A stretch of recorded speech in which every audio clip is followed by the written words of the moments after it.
Salam ko'pchilik yaxshimsizlar. Bugun sizlarga olib kelganimiz intayin yeyishli bo'lgan malaga qilish usulini olib keldik. Diqqatinglar ekran bo'lsin. Bunun ketadigan asosiy materialimiz yangi biliqqa to'g'latgan bo'lsa bo'lmaydi. To'g'lamagan yangi biliq bo'lsa bo'ldi. Bundan boshqa doya, yubasay, tofu pi, tofu, chanagan samsak, pishaq so'ng piyoz, qizil loza. Biz hozir tayyorlikni boshlaymiz. Oldi bilan beliqning beshini kesib parchalab olamiz. Ondan ash umurtqa go'shi bilan tekkizib turib, beliqni parchalab olamiz.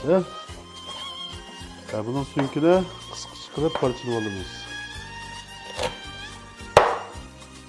Endi bu go'shini sunkidan ajratib olamiz. Sunkini ajratqanda cho'qim pichig'imiz shu beliqniki sunki tekkizib turib, buni asta shilib chiqarib o'tamiz.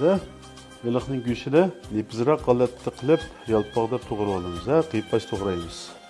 Bak nepiz qilib bak qilinma bo'lib ketmaydi. Bak nepiz qilsak izlib ketadi. Buni mustaq yalpoqdab to'g'rab olib, azroq tuz suvi bilan pak yuvib, siqib suyini saqitib yeb olamiz. Mana hamma bu suvi chiqdi. Masuni pak chaqab ilib, qaytada yana bir yuvamiz. Hamma tayyorlab olgan beliqqa ta'mlantirib olamiz. Tuz, jijing, aqmosh, tuxumning eqi, bir tal tuxumning eqi bo'lsin. Shuni berib, biz aralashtirib olamiz. Azroq kraxmal beramiz. Biz aralashtirib olib, eng oxirida azroq ustiga yog' beramiz.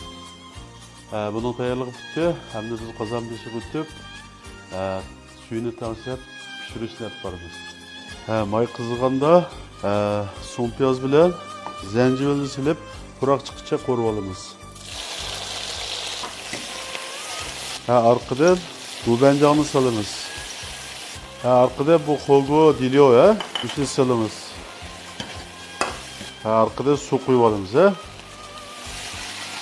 Arqada tuz qo'yib, tetiklanishib, ta'min tanishib olamiz. Aqmosh, xo'ja uni, sincho, bijin qatorliqlarni solamiz. Bu qaynagandan keyin ichidagi lavalarni suzib o'tamiz.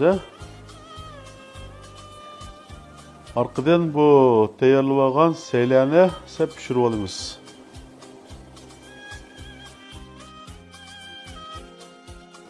Bu saylarni shu sho'rpda pishirib olamiz. Buni bundoq sho'rpda pishirib olsak, ta'mi texmi ichiga o'tib, texmi yeyishlik bo'ldi.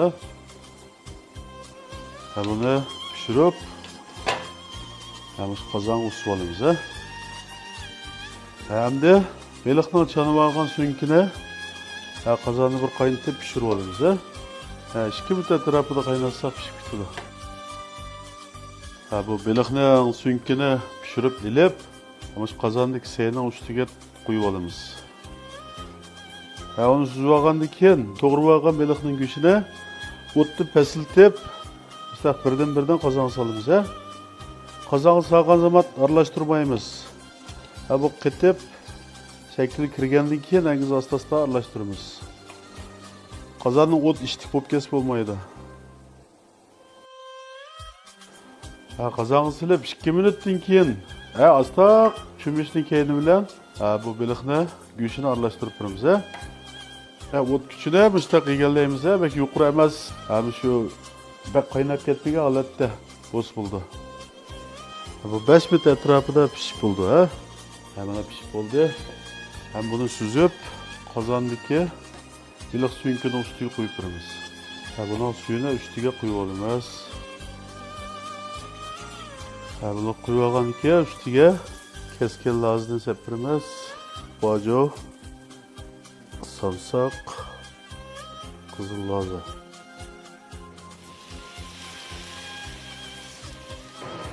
Mayni qo'yib qo'ygandan keyin ustiga chanib olgan so'ng piyozni eng oxirida ustiga 2 tal yumg'oq sutini yupirmig'ini tashlab qo'ysak bo'ldi.